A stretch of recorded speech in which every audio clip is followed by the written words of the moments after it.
Am I still real low? Can you barely hear me? No, I can hear you. It's I don't know. You're louder on Discord, but it's fine. By the way, we're live on Twitch now, so All right. yeah. Hey, Twitch, how are you? I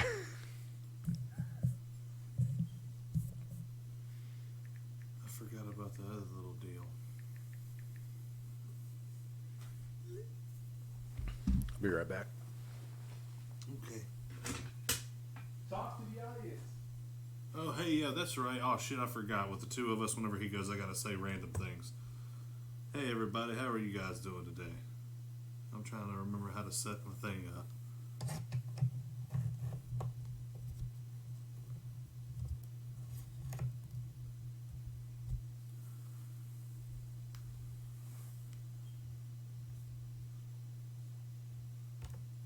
Alright, maybe that helps. Oh shit, I did something.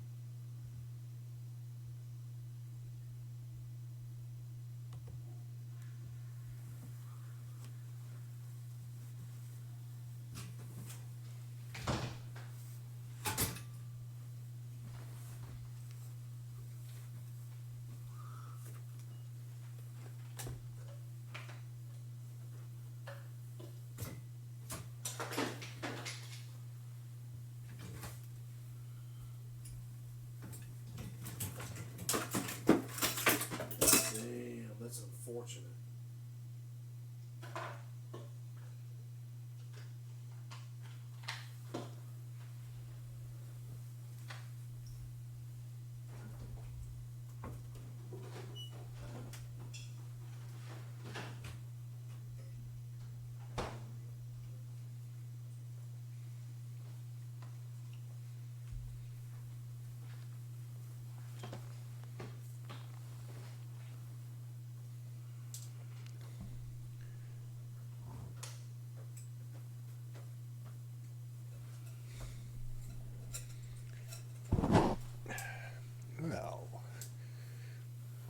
Well, I come back and Daniel's got his camera off, and it's just me, I guess, talking to the crowd.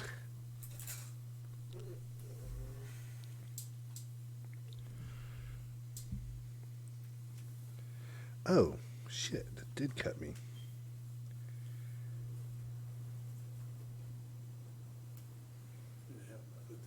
Where the fuck did he cut me at?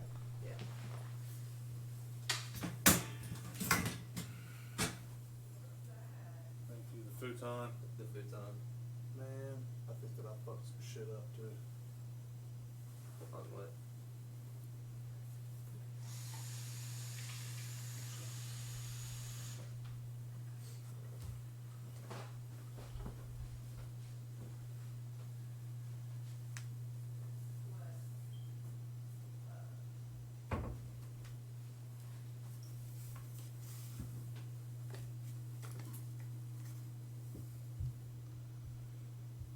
That may have been a bad time to start streaming.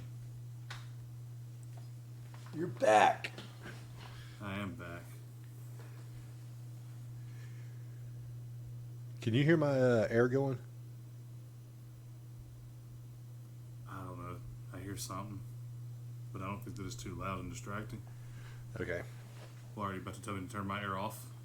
No, I was going to say, but if you could hear mine, I was going to turn it off and I'd just be cold. Because I'm all about this podcast, you know, and if it means I have to be uncomfortable.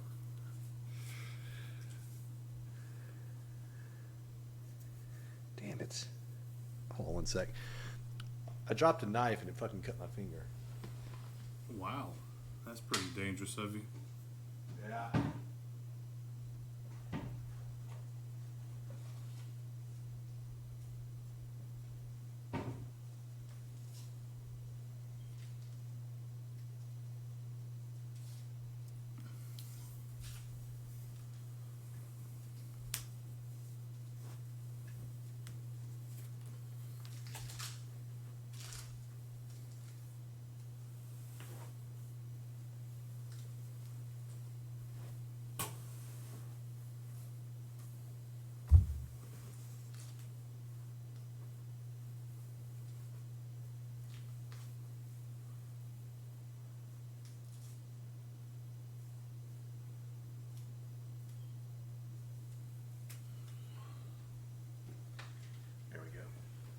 Daniel's gone again. What is this shit?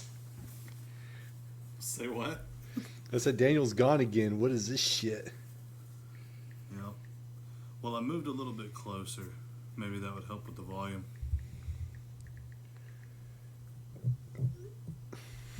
We'll see. All right. You ready to jump right into this? Hey, yeah, that's good. Or with do me. you want a little What the fuck foreplay? is going on here? I have another thing. I just want it to be us two. Do what? It's okay. There we go. I fixed it anyway. But yeah, hey, yeah, whatever, man. I was gonna say it's just us. It is just us. Yeah, let's just do it. Let's do it. To it. All right, let me go ahead and here we go. We are on. So welcome to Very Unreasonable Things. I'm Billy Bone. Joining me is Daniel Sanders. Hey, how's it going? We're starting a new block of movies to talk about. And Daniel chose this, and it came from a throwaway comment he made when he's like, "Yeah, fuck, we'll come back to these." I love your preparation of all of our impressions. You can hear that. You take that breath, and you know that you're about to be doing an impression of one of us. So, anyways, Daniel was just like, "Yeah, at some point we'll just come back to the old movies, and fuck it, we may do Vincent Price." And then when it was his turn to pick, he's just like, "Fuck it, let's do Vincent Price movies." I mean, hey, that's whatever, you know. Hey, bump it up a little bit in time. Hell, this one's from 1960. Yeah, so our first movie that we're covering is The House of Usher. Now, when I found it streaming, the title was The Fall of the House of Usher. But everywhere you look for this particular film, it's just called The House of Usher. Yeah, it's just House of Usher. But yeah, So- it's funny because there's a reason that I thought about this movie whenever I was, first I started looking at Vincent Price movies. And I saw this was on there. Like, I knew I wanted to do House on Haunted Hill. Okay, You know, so that's the other one? That's a favorite of mine, yeah. Okay. So as I'm looking, I saw this one too, and I'm like, okay, yeah, spoiler alert. Well, I didn't know. So, we can tell what our movies are. It's not a problem. No, I know. I was just being retarded. We've been telling the movies the whole time. Yeah, so House on Haunted Hill, The House of Usher, and you're probably like, man, what is Billy picking, you know? And the answer to that question is The Last Man on Earth, which is an adaptation of Robert Matheson's I Am Legend, which I'm a big fan of. I love that book. Yeah. And I had never seen any of these movies No, that we're me covering. neither. It's the first time. And that's what I like a lot about a lot of the blocks that we're doing is like it's a bunch of stuff we haven't seen before. Yeah. You know, and it's old stuff that's not like I know that you and Josh do movies where it's like, oh man, let's do these movies. All right, cool, and whatever. You know, but with these, they're just so much older. It's funny. I actually thought about it, like me and you are going through like a history lesson of horror movies with our blocks, which Yeah. I like. I dig. I mean, that's cool. We can be the historians. You know. The historians.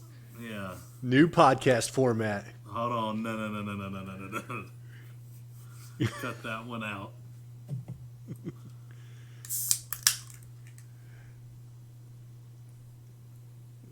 You drinking you a tasty Coca-Cola, buddy? Yep. Gonna drink me a nice, tasty, sugar-free Dr. Pepper. There you go. Zero sugar, baby. At this point, I've been drinking sugar-free drinks for like 2 years now, to Yeah. where I don't notice the difference. Like, you know when if you drink regular soft drinks, and then you try a diet one or a sugar-free one, you're like, this tastes weird. You know, it tastes, you notice it. Yeah. I've passed that point. It's been so long since I've had a real Dr. Pepper. I don't even know if I'd like it anymore. Yeah. I feel bad because for a while I was off of sodas. You know, and I was just drinking water for a while. And I felt great and I loved it. And I've had a drink, like, you know, if I went to a restaurant or something, I'd still get a Coke. You know, I want to have, like, something that's got some some taste, some pizzazz with my food. But for the most part, I was drinking water. To the point where whenever you take a sip of soda of any type, it just tastes like a lot of syrup. Yeah. But it got me. Yeah, And I'm gonna crush about 4 of them on this podcast right now. well, that's how I got on the sugar-free ones. I'd quit drinking soft drinks too, and I was drinking just water. Yeah. And I'm the opposite of you. When I go to a restaurant or something, you know, even if I was drinking sodas, I like water with lemon. And that's what I'd order. Water with lemon. Did you ever drink that at the house? Well, I did buy some lemons one time to For that- cut up for and that put. purpose? To put in my water. Yeah. Yeah, you probably thought I bought some lemons so I could drink some tequila or something, but you know. Well, if you just said lime, I'd have thought tequila. Yeah, lime. That's right. Yeah, whatever. You know what? You hate taking tequila shots so much. You've been fucking it up this whole time. No shit. I've got a bottle of tequila behind me. But it's tequila and scotch for me are those things like everybody loves them, and I'm trying to get back to where tequila doesn't bother me because for the longest time, like I had a bad experience with tequila. Yeah. And so I swore it off, and I think I would do a shot with Courtney every now and then. And that was about the extent of it. Yeah. And I do that, you do that because even though you don't like it, your friends are doing it, so you're just like, hey, be courteous. If they're saying, hey, take a shot with me, take a shot. Well, yeah, and it's really just being a sociable thing, right? Yeah. Because even if it's like, look, unless you're like, hey, look, man, I do not fuck with liquor at all anymore, like, fuck that, then I get it. But if it is kind of like you're drinking beers and you will drink some liquor, and if somebody's like, hey, let's do some tequila shots, you at least do one of them, Yeah. Yeah. Or to drink as much as you want and ruin the party. Dude, so that has nothing to do with. Oh, that has nothing to do with the movie we're talking about. But I mean, that's what we do, right? We go off on little tangents every now and then, and we talk about something else. And I mean, at this point, we're like 60 something episodes into this podcast, and if you're coming to this podcast for something super structured and organized, you've come to the wrong podcast. Now, if you're here to listen to friends talk about movies and then other random topics that pop up, you're in the right place. But That's right. The House of Usher, directed by Roger Corman. It's like I knew that, but I forgot. And we'll get into it. I don't want to get ahead of myself. So, directed by Roger Corman, starring Vincent Price, Mark. Oh, shit, I can't read my writing. Damn, is that Mark Darren or Damon? Damon. Yeah, Mark Damon. Okay. It's Matt Damon's uncle. Then Myrna Fahey was released in 1960, had a budget of $300,000, had a box office of 1.45. Well, no, that's not a box office. That's rentals. It says 1.45 million, and then like 213,000 admissions in France. I don't know why that was listed. That's odd because that's the first time I've ever seen that. Yeah. So it made some money. It made its money back. So, what made you choose this movie? Did I say all that before we started the episode? I don't know. I can't remember. No, I know you said you chose House on Haunted Hill because it was one of you liked that movie. You've seen it. Yeah, like whenever I think of Vincent Price, other than Edward Scissorhands, which I thought would have been fucking funny if you'd have chose that just to do it, but but I knew I wanted to do House on Haunted Hill because I like that movie and I have never seen the original. You know what I mean? Yeah. Because I saw the remake, and I liked the story or whatever. So I was like, you know what? That's what I've mainly seen him, like clips of him in. So I wanted to do that one. So when I was looking for other possible movies, I come across this one, and I had just recently watched the Netflix series. How's the series? It was awesome. It Was was it? really good. I don't have a Netflix subscription, so Yeah, but it's pretty good. Pretty good. well, when my daughter comes and visits in the summer, I'll renew my Netflix subscription for her so she can watch the shows she likes. At that point, I guess I'll take a look at it. That's whenever you'll watch Stranger Things. Yeah. But that's what made me want to check this one out, see what it was about. Yeah. The other movie, and I thought about it briefly, was The Mask of Red Death. Yeah, I don't think that I've heard of that one. I'd just seen the title before, but I think it's another one based on Edgar Allan Poe. Because this one is based on Edgar Allan Poe's story, The Fall of the House of Usher.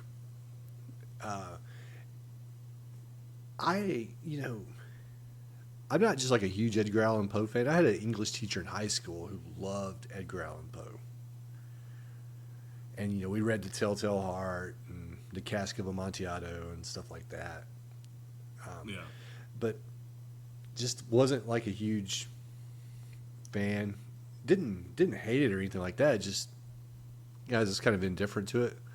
Yeah. I see why people like it. Had to learn the Raven in high school. Did you have to learn the Raven? Yeah, I think I had to learn something like that, and I think it was The Raven. But other than that, unless I had to do it for school, I didn't read anything. So, but I did know that he was wrote creepy, dark stuff. Yeah. And I can dig that because, I like horror movies and shit. So, but I never got into I'm into them type thing, Yep. But I see it. I get it. Excuse me. When you were watching this movie, and I got a question, was like the first 3 minutes of your screen black while music played? No, mine was come on pretty good, I believe. Yeah, because it was like the forest, and it was all foggy. So I watched it on Pluto. That's where I found it. Because I don't own this movie. A lot of the movies that we talk about, I own. I'm a big fan of $5 deals on iTunes. Something goes on sale for $5, I'm fucking there. Like, oh, I don't have that movie. Let me buy it. Yeah. And I actually looked at the Vincent Price collection once you picked Vincent Price for our next project. Yeah. But they weren't on sale, so I didn't buy them. And so I just searched, like, where can I watch this movie? Like, I know where I can watch the one I picked. The last one, I should be able to find it. But I searched around, I found it on Pluto. And the first 3 minutes of my movie was a black screen with just music playing. And then it cuts to the forest scene. Yeah, mine popped up pretty quick. Yeah, I don't recall a long, dark music instrumental scene. Odd. Yeah, I think that your TV was glitching. It wasn't my TV. I watched it on my computer anyways. Well, that's glitching too. Apparently. I got this nice OLED television, and I'm like, let me watch this motherfucker on this computer screen. Is it a nice computer screen though? Yeah, but it's not OLED.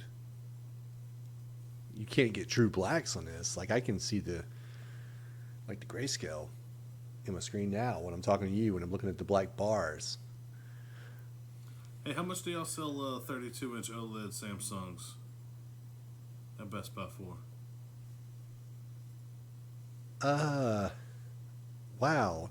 Okay, you kind of caught me off guard with the work question on the podcast. I don't know off the top of my head. As a matter of fact, I don't even know if we have a 32-inch OLED. That's what my next question was going to be. Like, I feel like 32s are like going out. Anyway, You can thought get that you'd like to riff a little bit. Whatever. You can get a 43-inch. That's too big. Where are you trying to put it? In my room on the boat. Oh, The rooms aren't that big. I got you. Okay.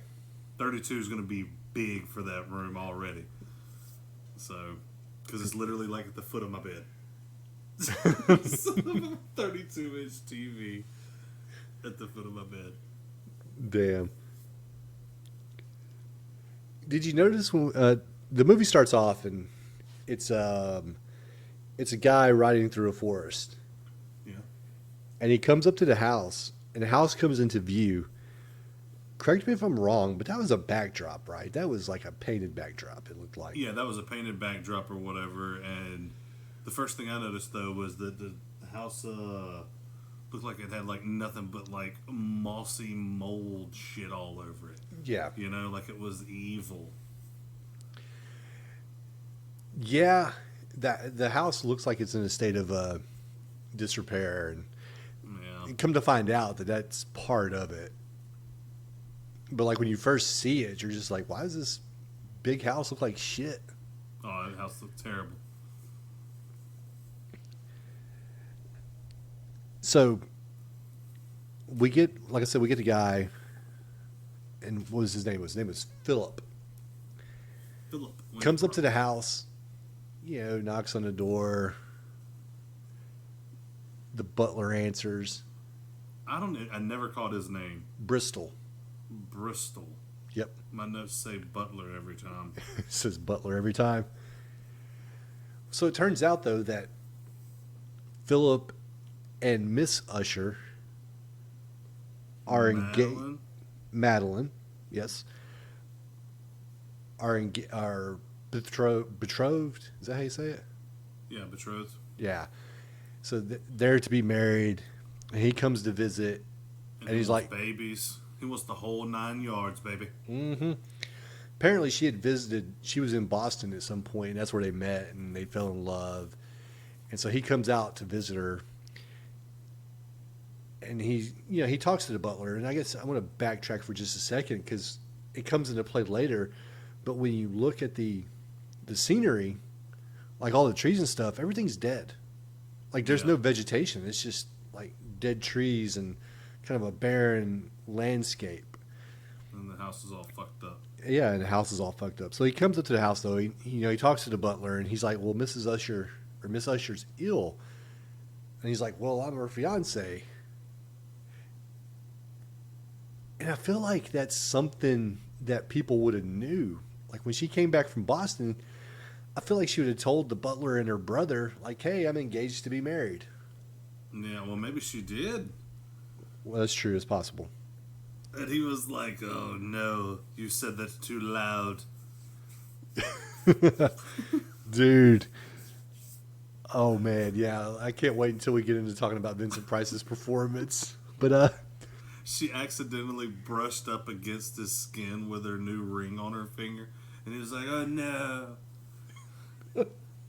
It's like a razor blade slicing my very soul.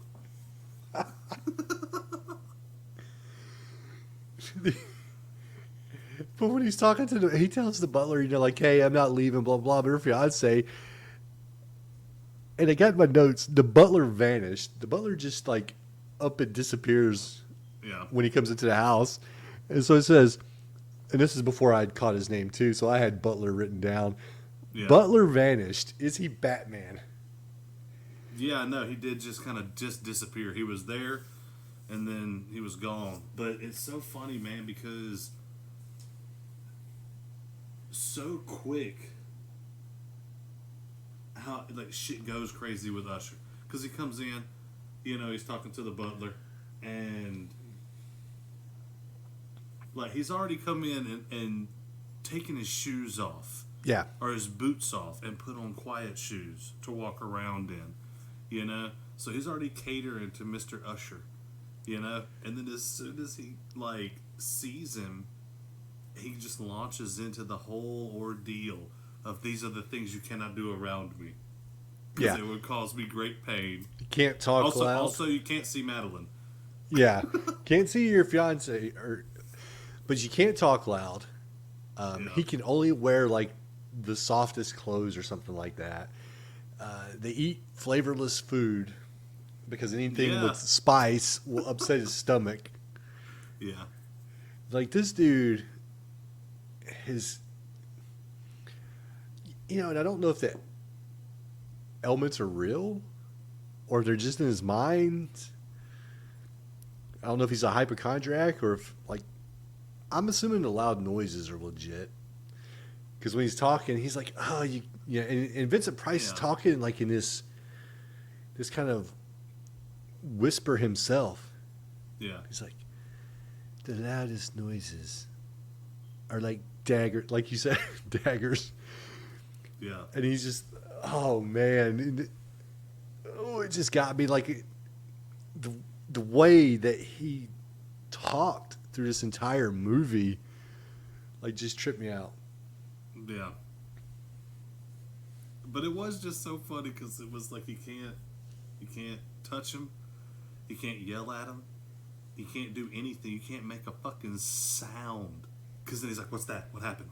It's like, my knee popped. What the fuck are you talking about? Right. It's like, calm the fuck down, dude.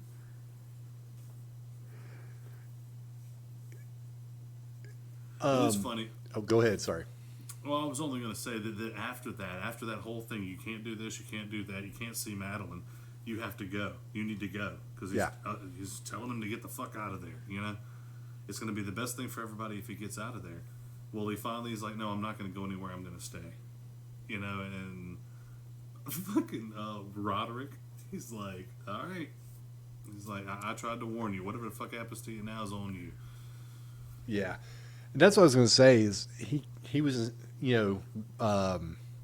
Philip was insistent on seeing Madeline. Roderick was just hung up on him leaving.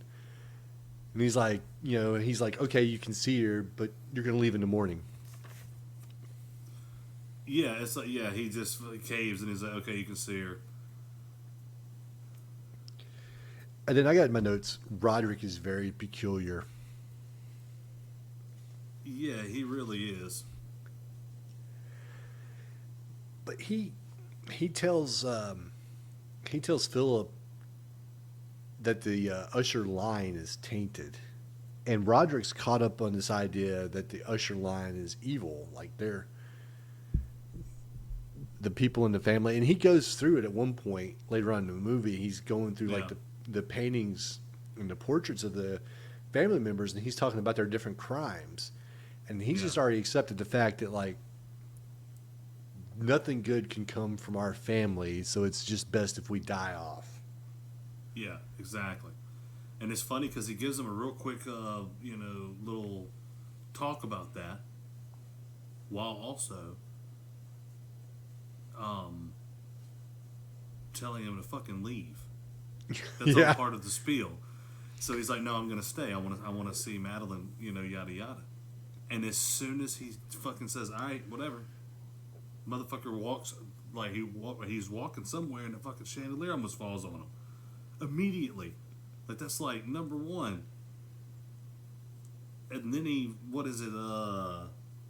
after that he goes to, the butler was showing him to a room and he looks out and it's fucking everything's falling apart. Yeah. There's a big, and I know we're jumping ahead, but still, there's this big crack in the house. Yeah. And it's just like, is the foundation bad? That's what I wrote in my notes, was the foundation bad? Because this is before, Roderick had also talked about, like, the house, being whatever. Yeah.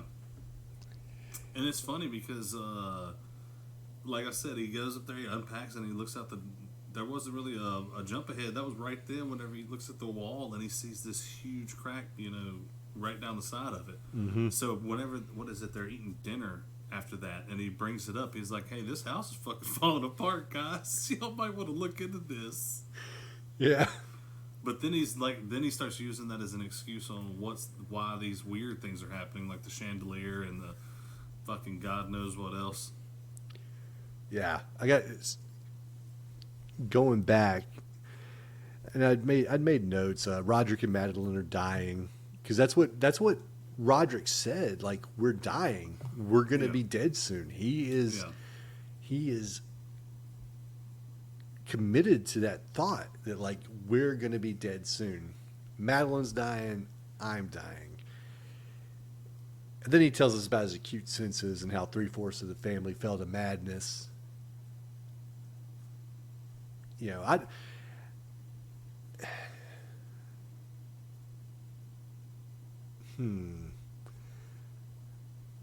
If all these people were so horrible, how did they keep this family line going?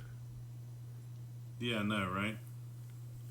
It's like because it's like they're all were crazy as hell. So that's exactly right. Like, did they go crazy after they had started a family and had a couple kids, and then they went crazy?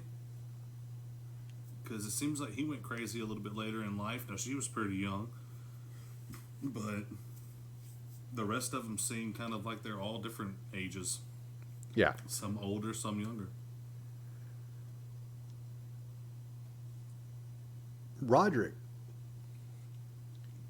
and we see this because, you know, Philip just keeps, like a large portion of this movie to me just seems like it's Roderick and Philip talking about what they're going to do. Philip's telling him, I'm leaving tomorrow and I'm taking Madeline with me. Yeah. And Roderick's like, yeah, you can leave tomorrow, but you got to leave Madeline. And it just seems like a large portion of this movie is just about that back and forth. Yeah. But I will say this, Vincent Price was killing it in this role. However I feel about this movie, man, like Vincent Price's performance was just creepy, you know? Yeah, I know, and you can tell that he definitely like. Well, I didn't look into it, but I'm sure he come from theater. You know what I mean? A lot of the guys back then did, and you can tell, man, he was dramatic with some shit. Yeah. So, and I guess I just never, for whatever reason, I had this idea of Vincent Price being like,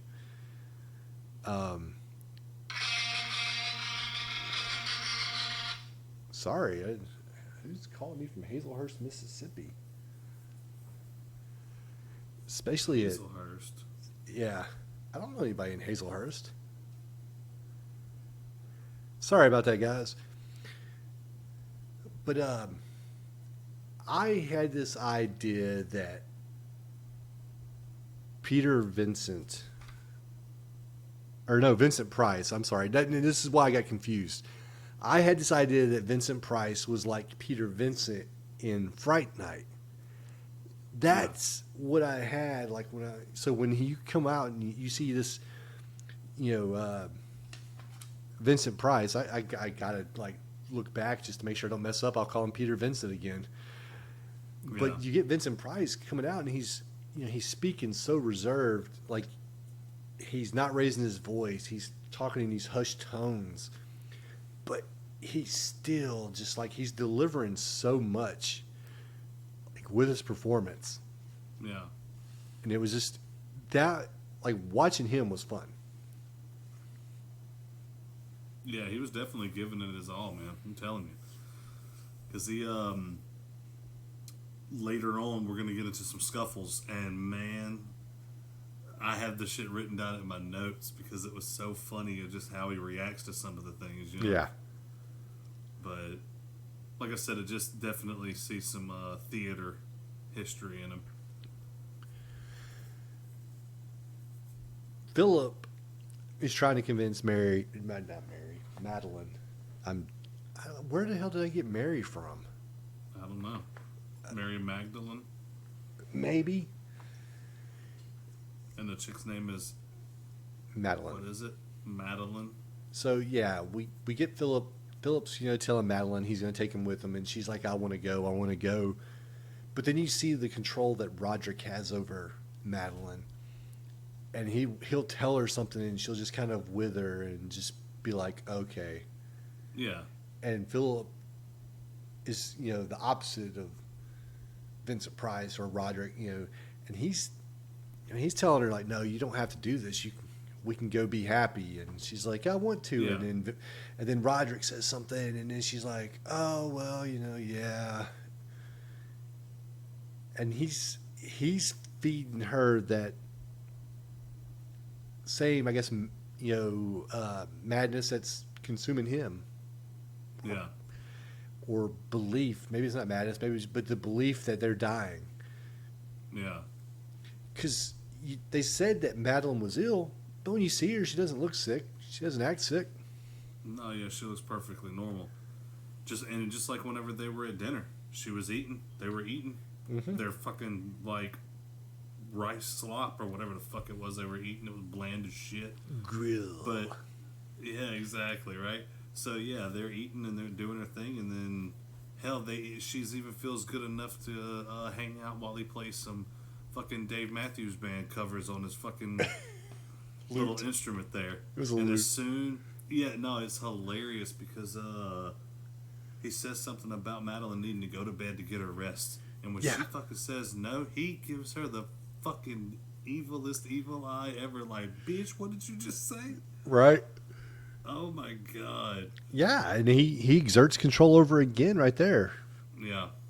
You know, when he tells her like it's time to go to bed, and then Philip tries to interject, but he gets shot down, and then after she goes off to bed, Roderick's like, I think it's time for us to go to bed too.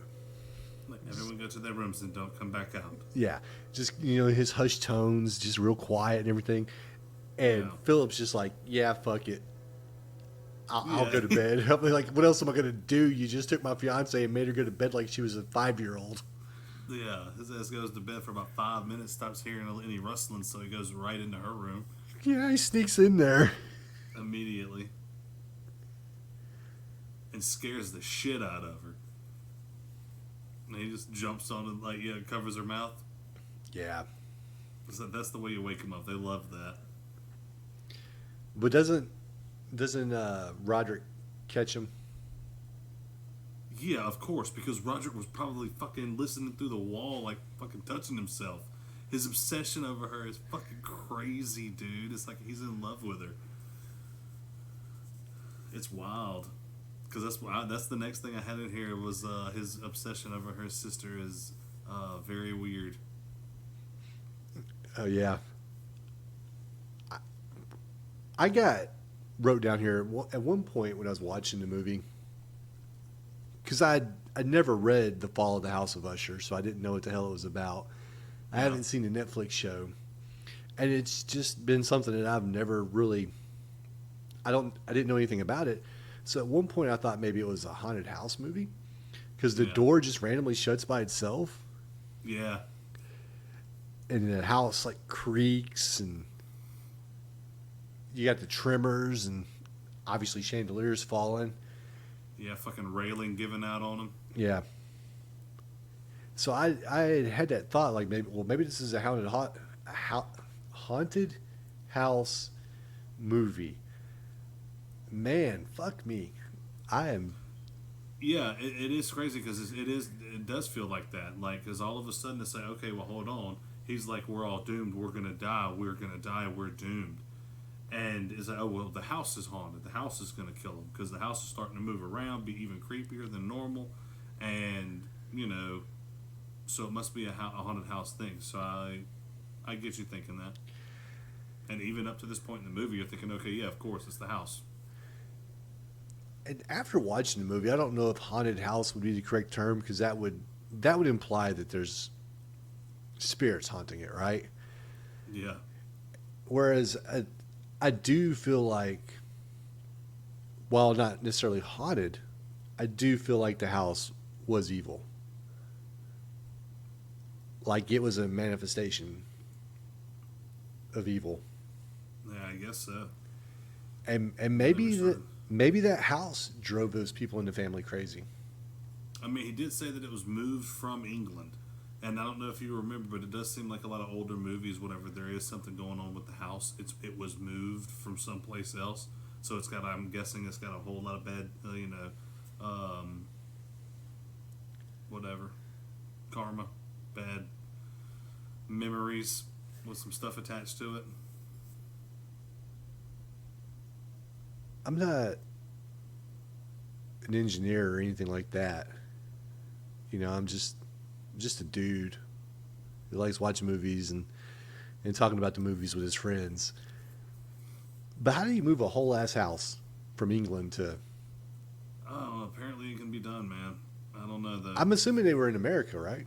Yeah, because no, why did I fucking say that? Yeah, they were. Of course they were because they were in Boston Yeah. at one point. But yeah, how do you like? I know how we move houses locally because you'll see a house every now and then on a flatbed trailer being pulled Yeah. down the interstate or something like that. So I know how houses are moved that way, but on the boats that were available during this time frame, They must have took it down and put it back up. Because this is one of these. This is a huge ass like stone mansion and shit. You know, it's like a fucking castle. yeah, So they might have taken it down and built it back up. However the hell they do that. I'm glad that I didn't ever have to do that for a living. no shit.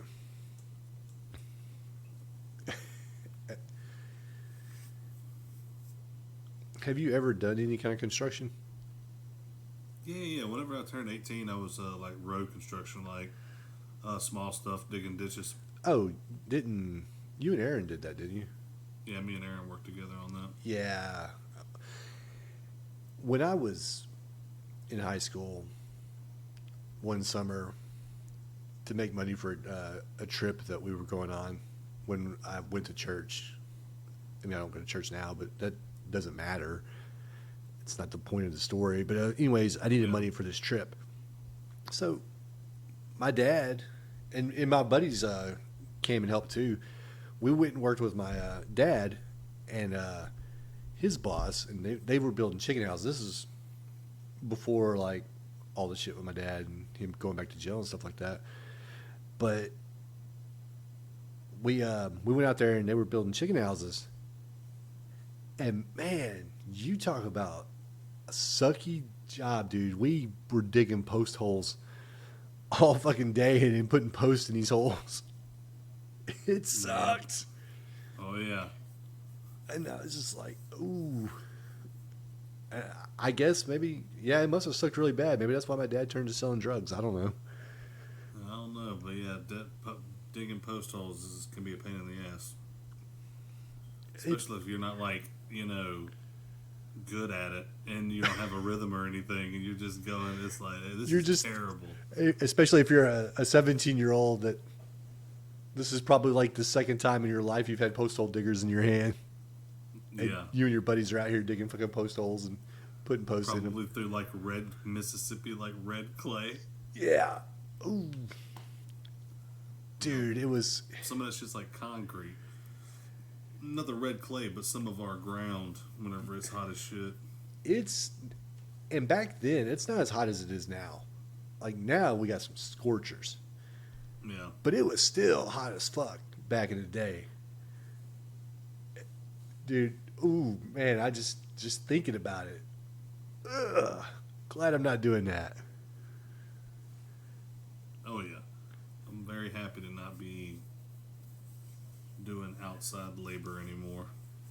No shit. But I think that a lot of people start off that way though, man. They doing some type of, nitty gritty work. And Most of the time that's outside. some people love it, I mean, yeah, some people stick with it for sure. Yep. And they just like to do that.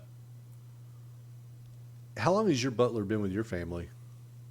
My butler with our family? Yeah. 6 generations. 6 generations, 60 years of butlering.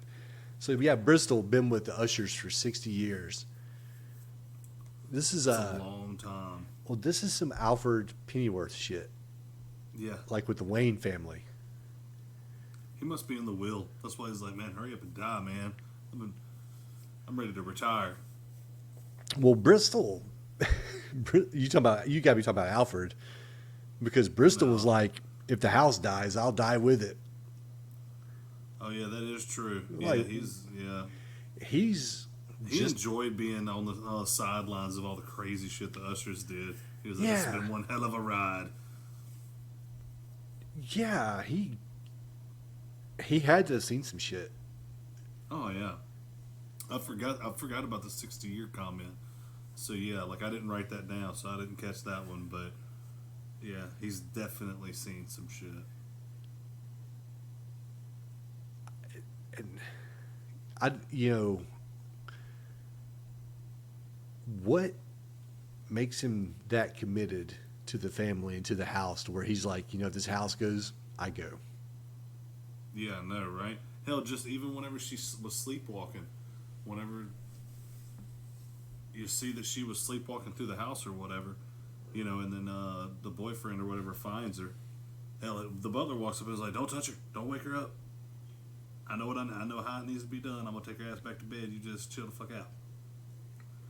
So yeah, like you said, he is definitely dedicated. Like I said, he's got to be in the will or something. I guess there's got to be something. Yeah, it's not going to be the will thing. I was making a joke about that because he's gonna die. Oh, oh well, okay. I guess I missed that. Yeah. Damn. No, that's not good. Moving on. Yep. The Ushers, the family though, they're all buried underneath the house. Yeah. This is crypt. yeah, and I was thinking mausoleum, and apparently it's a mausoleum. But when he said crypt, I was like, okay, crypt is what I was thinking, like at the bottom of like a mansion. Yeah. If that's where they keep the shit. But so is that a common? Was that a common thing back in the day? I guess when you have fucking castles, yeah, you keep your dead under the fucking place. I guess. While we're in the crypt, a coffin falls Yeah. and almost a coffin fell, and then what is this? Oh, Madeline apparently had fainted, and Roderick had took her off after the coffin fell. Yeah. And then he tells the story. He and Roderick and not Bristol. Roderick and Philip are talking, and he tells them the land used to be fertile. Yeah. Like it was full of vegetation. This is where you get your history of the house. Yep. And then you get the comments about the Usher line being evil. And he just tells them, the same thing he's been saying for this The whole entire movie. Time. Yeah, is like we're all gonna die. The family's tainted, the bloodline's tainted. Just leave us. Yeah. Get out while you can. Even like when you talked about it earlier, when he said, "Okay, if you're gonna stay, you've been forewarned. Whatever happens to you is on you." Yeah, exactly. Like, hey, I tried.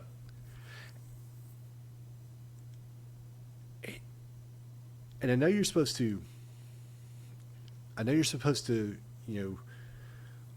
watch this movie and be like, Roderick is the antagonist. Yeah. But there's got to be some truth to what he's saying. Because you see it with the house, the things that are happening, the coffin falling, the chandelier falling, the tremors. Like later on, when the fucking house catches itself on fire. All kinds of shit. Yeah. Yeah. It's funny because just like you say, it's been happening the whole time. Like as soon as he got there and decided to stay, that's when you get the chandelier falling on him. He almost falls through some bad railing. Like you said, they have breakfast the next morning, then they go down to the crypt and almost get crushed by a casket. All of these different things are happening, and like you said, whenever he tells them about the house and all of this, he's like, the whole land was overtaken by a plague of evil. Yeah. So now this whole spot is evil and emanating evil, and the house is evil, and all these crazy things are happening. It's crazy because like you had said something about the him talking about his family, about the past people and the evil shit they did or whatever. Yeah. During that little scene there was two things happening. One was cool, and I liked how they did it, and the other thing was just silly. But whenever he was kind of going around the room with all the tall portraits in a circle, and it was like showing like the shit that they did, kind of thing, it was real creepy or whatever. Like I like how they did that. But it was funny to me because he was like immediately like, "You gotta get the fuck out of here!" Shit talking the land, shit talking the house, shit talking his family. Like it's nothing but evil, man. You want to get the fuck out of here. Yeah. But the silly thing was the all of the like ghostly sounds whenever he was telling the stories of his like, I mean, it was literally the and I was just like, all right, that was a little bit much because the music's been pretty good where it's just loud where it needs to be loud and suspenseful and the music's been fine. But that was a little silly.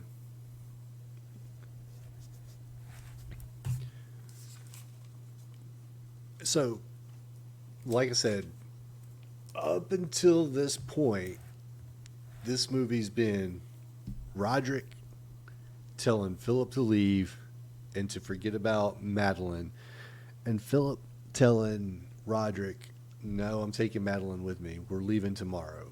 We're leaving tomorrow."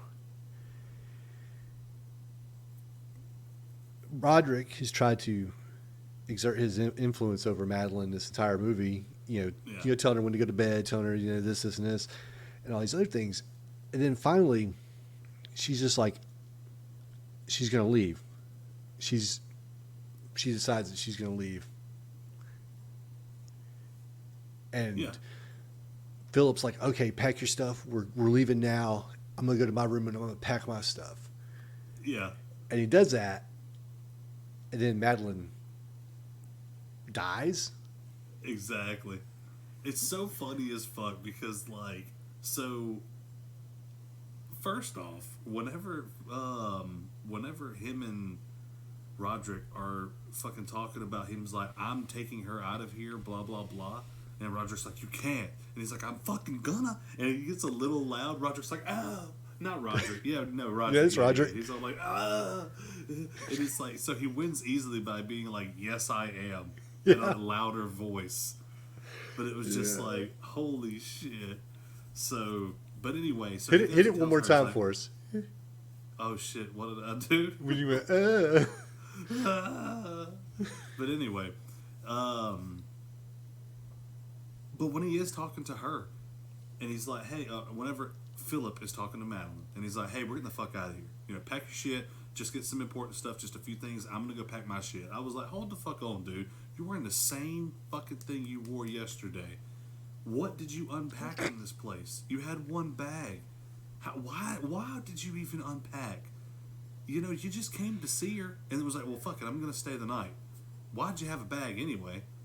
But then it's like, "Oh, I'm gonna pack things too." It's like, it didn't make any sense. It's like, you shouldn't have anything to fucking unpack anyway. yeah. I know at this point I was wondering why he would leave her alone. Yeah, because it's getting a little weird with how Roderick's being, and now you just told him you're going to leave with her. No wonder she dies immediately whenever you fucking walk away from her. Because he's packing his shit up and he hears a scream. Yep. Oh no, I'm sorry. He hears she's arguing with Roderick, and then she fucking screams. And then Roderick does.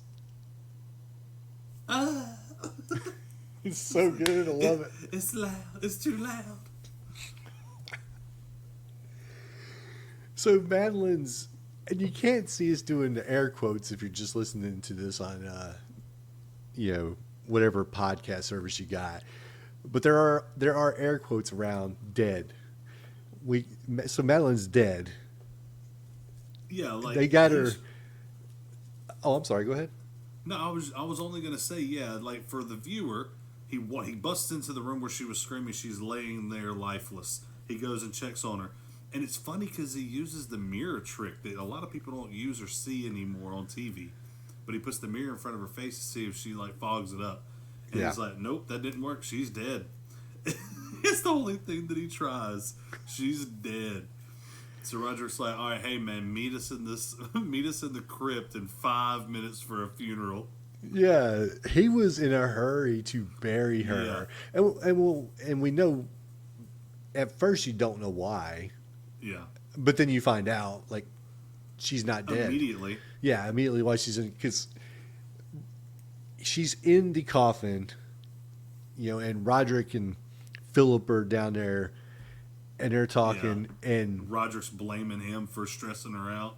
yeah, and Philip's not looking at Madeline's body at this point, but Roderick is, and he sees it. Her fingers move because you see his eyes get real big and shit. Yeah, he's like, oh shit, And then, but the gig's about to be up. so he closes the fucking coffin. Yeah, he's like, all right, no more open coffin. I can't take anymore. Yeah, he just shuts that bitch real quick. And he knows that she's alive. And Philip finds out from Bristol. Bristol kind of Hold on, real quick before you move on from that little spot. I'm so sorry. No, you're good. It's hilarious because whenever whenever he's like, oh, she's dead. You know, there's nothing you can do. He's like, you can leave now. She's dead. Just leave. And he's like, no, I don't want to leave. I want to see. I want to help. I want to whatever. And then he's like, all right, that's enough. And then we're gonna move the body to the crypt. And he's like, but before they say that, he says it again that you can leave. And then he's like, I want to help with the crypt. He's like, no, me and Bristol can take care of it. It's just like, no, just fucking leave. And he's like, it keeps insisting wanting to help. So then he helps them move the body down to the crypt. But it was funny because he was like so needy, and Roger kept just fucking telling him no around every corner. So this is a pretty fucked up thing to do. Well, yeah, it's a pretty fucked up thing to do. You know your sister isn't dead, but you're going to go through with burying her. Yeah. And he doesn't do it at first though. But like I said, before we move on to that, Philip finds out from Bristol that, let me see what this is. Cataleptic trances. So apparently it's like wrote that down because I didn't write that down. It's like a death-like state, I guess, where you appear to be dead or something like that. Yeah. And I've never heard of this, but apparently it was pretty common knowledge wherever they were at because Philip's like, wait a minute, what did you say? Oh, yeah. He knew what it was. Quick. Yeah. Yeah. So he finds out, and he goes to he goes back down to the fucking he crypt. goes back down to the crypt. I'm sorry. It's like back and forth. It's so funny. So he's back down to the crypt, and he opens up the coffin that Madeline's supposed to be in, and she's not there. Roderick fucking moved her, and he put her somewhere else, and Philip's trying to find out. He's like, where did you put her? Where did you put her? And he's like, I'll kill you. And he's like, go ahead and do it. Battle axe. Yeah. He's got a fucking battle axe. Oh, yeah, I forgot. Yeah, he did, didn't he? Yeah, because that's what he busted the fucking coffin open with. It had a big ass lock on it. Oh, yeah. Yeah, the coffin, that's right. The coffin was locked. Yeah. And, dude, that lock popped pretty easy. Locks in the day sucked. Oh, yeah. So, yeah, but he has, like you said, he has that battle axe, and he comes up on him, and he's just like, kill me, I'm dying anyway. He's like, put me out of my misery, bud. But it's so funny because he's like, where is she? Where is she? And he's like, hold on, what is it? Hold on. I'm trying to think, because he did come at him. That's what it was. Whenever he was coming at him with that fucking battle axe, and then everything, he grabs him. And when he grabs him, that's whenever you get another like moment of, like I said, the theatrics of Vincent Price. Yeah. Because he's like, don't touch me. You remember? It surprised me. But he's like, he just grabbed him like by the scruff of his shirt. And he's like, yeah. Vincent Price is the best thing about this movie. Yeah. But it was just so funny, man. Because it's like, and that's it. And he won. And he was like, you'll never get her. She's in a secret place. The secret place is... Where's the fucking secret place, though?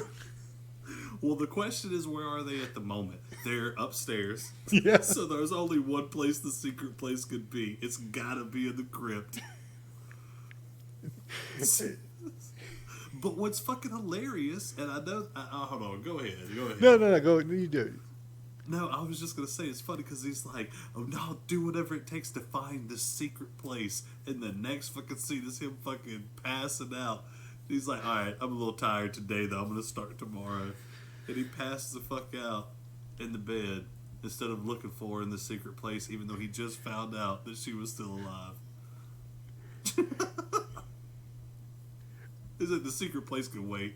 And Vincent Price gave this monologue about her being like in the coffin, clawing at it with her fingers, getting bloody and everything. Because he can hear everything. Yeah, that's right. Yeah, he said he can hear it.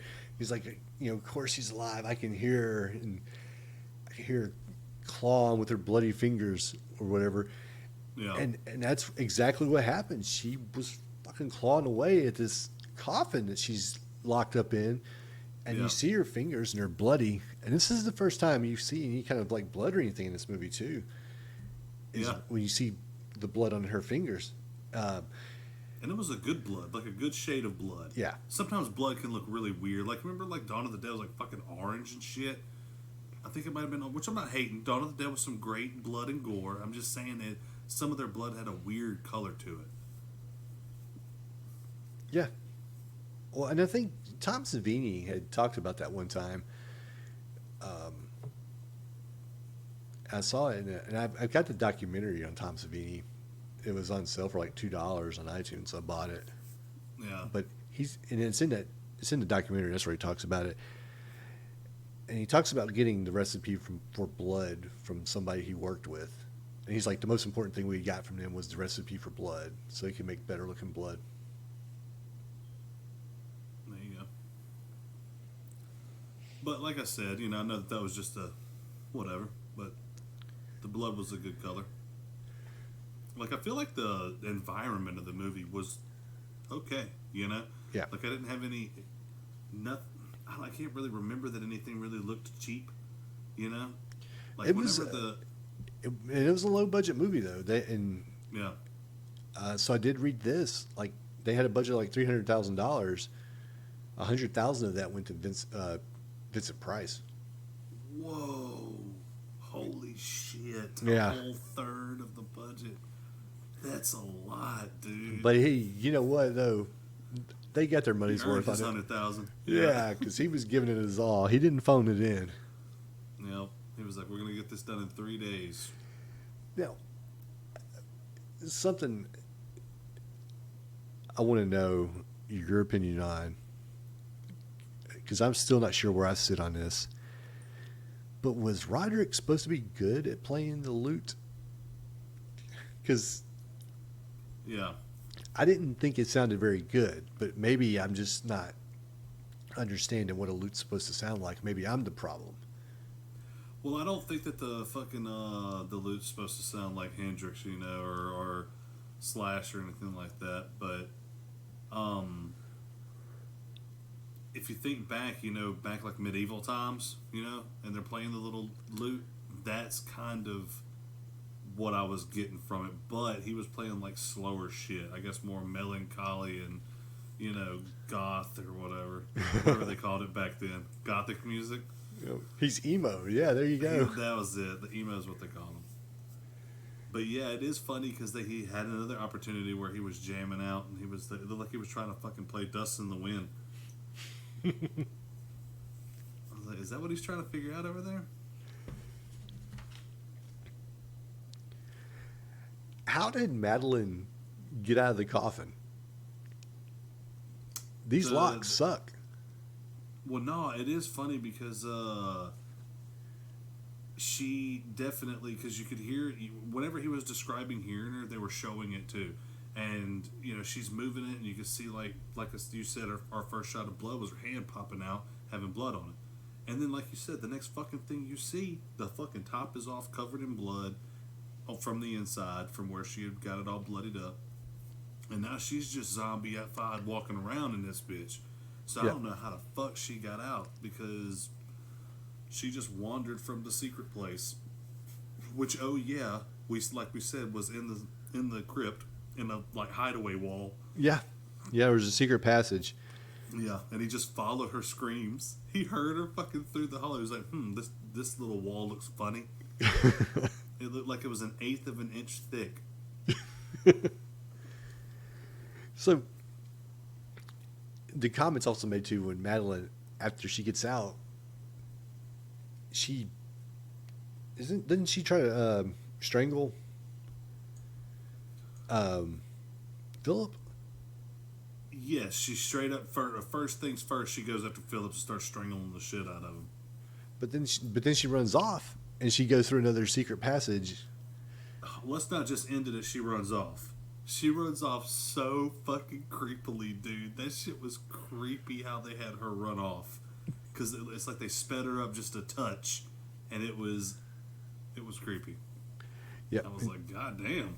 But then she ran off and she ran towards and Roderick. well, Philip was going to try to follow her, and I think it was Bristol that said, the house is honeycombed with secret passages. Yeah. And it's like, There's no telling where she went. He's like, motherfucker, Yeah, no look, telling she's where right she went. there, following her blood. no shit. But how cool would it be to have a house that had secret passages? Oh, That's that like would a be dream, badass. dude. It's funny how once he fucking stopped hearing her scratching around, Roddy was like, "Fuck this shit," and got a pistol. He was like, "Oh no, I know how this bitch gets when she gets crazy. I know how she gets whenever I unsuccessfully bury her alive. She's not too happy. I better get my gun this time." He does, but he doesn't use it, and he ends up getting strangled by Madeline, Oh yeah. and Yep. he's getting throttled. Oh yeah. The house funny. at this point is caught on fire. Dude, I'm sorry. Yeah. No, that was it. That's what I was gonna say. It's crazy because she's choking the shit out of him. Like the butler saves our fucking guy, and the house just catches itself on fucking fire like a candle. I mean, hey, I know shit's getting knocked around, but still, the house just catches fire. Yeah. Yep. Catches fire. Then it starts collapsing and stuff. But Yeah. so the house is catching fire. Madeline's choking the shit out of Roderick. Bristol comes running in, and between Bristol and Philip, you have part of the house collapse. And so Bristol is doing what he said. He's going down with the ship. Yeah. And you get Bristol, I guess, burning alive with Roderick and Madeline. Which, Oh yeah, they all go down at the same time. burning alive and drowning, to me, seem like two of the worst ways you could go. I mean, yeah, I could see. I think that burning would probably be, yeah, because I mean, the both of them are scary as hell, but burning would last longer. Because drowning, if you're like, oh my god, and then you take a deep breath, or once you are involuntarily breathe in and drown, you're unconscious, and it's over. With fire, on the other hand, it's hot as hell. You're freaking out because you're trapped. You're choking on smoke. Yeah. And then you're fucked. And now you're burning, and choking more. But that's the one thing is a lot of people, whenever it comes to fires, the smoke chokes them out. And they're unconscious. And then they're obviously, that's also happening. So I think that I would much rather drown. That's my vote. That would explain why Freddy Krueger was so pissed off in all those movies. Oh man, I'd come back and haunt some kids. Like, your parents fucking burned me alive. Somebody's got to pay. Yeah, it's so funny how how random the end of this movie was, because when she catches up to Roderick, it literally kind of goes like this, cut for cut. She sees Roderick, she screams, attacks, house catches fire, she attacks Roderick, butler saves Phil, house collapses on Usher's, Phil lives, cartoon fog, the end. Well, you forgot the Edgar Allan Poe quote. Oh yeah, no, it's funny because I didn't want to. I was at the very end of a page, and I didn't want to just write that quote on a fresh page, so I didn't write it down. And I hope you did. I didn't write it down either. Yeah. Well, I thought you were going to get it. you can probably look up quotes from the movie. You'll probably pull it up. But I will, while you're looking that up, backtrack a little bit into something we completely skipped over. His like trippy ass dream he had. You remember when he took one of his mini naps? He had that trippy ass dream where he was seeing like all the family members and shit. Yeah. Yeah. I had that. I was listening to you. But he lays down and he starts having this dream, right? And he starts dreaming of these people. And turns out it's all these old family members of the Ushers, and they're all just doing the ghostly noises and shit. And he's like, and then all of a sudden, obviously, you got to throw a Madeline scream in there and a whole bunch of weird ass Roderick smiles. Like he's like, join us in dying. I found the quote. What is it? Lay it on us. And the deep and dank tarn closed sullenly and silently over the fragments of the house of Usher. Yep. I guess that was the end of the book. Or end of the story. Yeah. That, And the house collapses into Yep. the ground, gets swallowed up.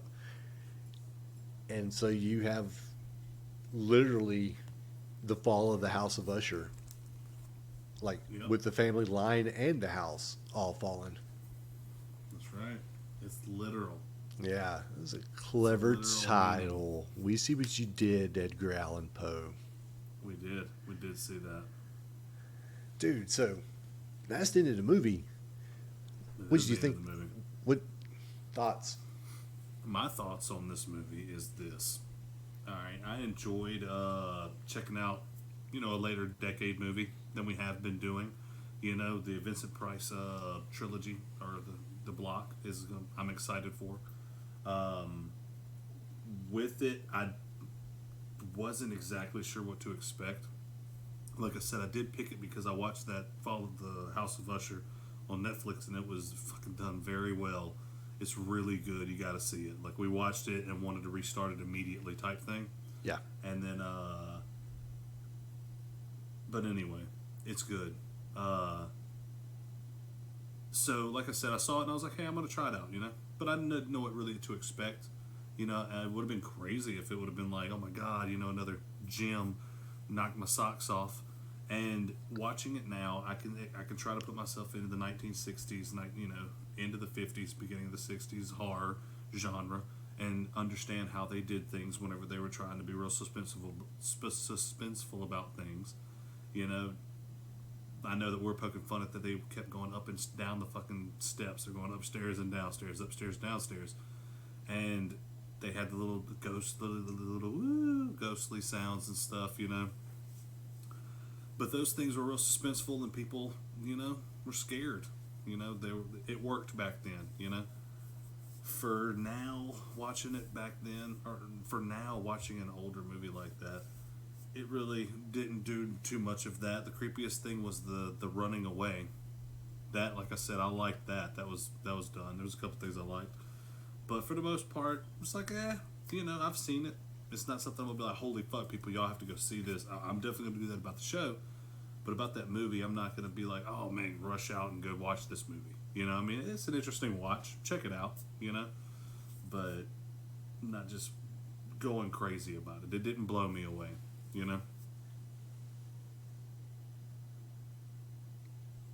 How many But stars? that's about it. Huh? How many stars? I didn't really like it all that great. So probably about a 4.5. No. Yeah, I No, know you. seriously. I know you're I bullshitting. gave it a 2. I gave Two? it a 2. Yeah. All right. Were you thinking I was going to go high? Yeah, I thought you were going to be higher than me. Yeah. I really did. But we're closer than you thought we would be. Yeah. So, for me, the movie, it was a movie. I did enjoy Vincent Price's performance. I thought he did really well. But it's a short story that we tried to stretch out into a feature-length movie.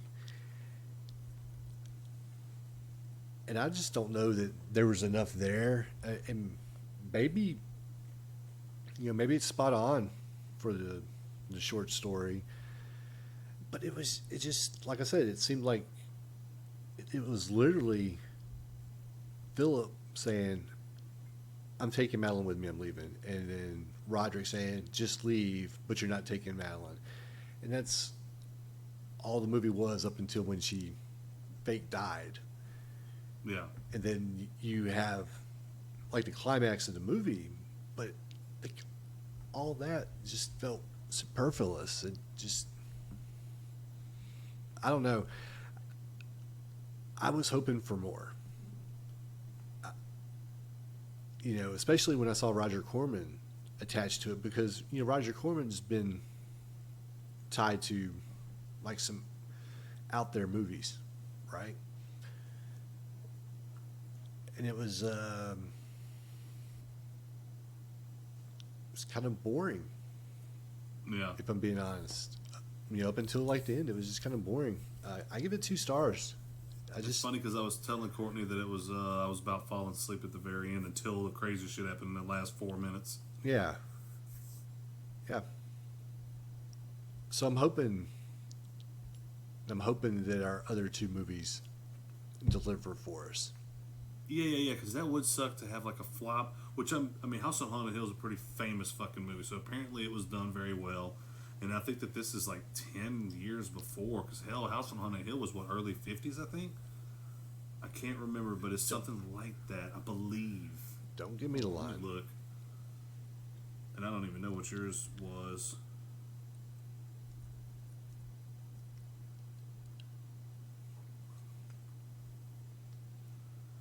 But,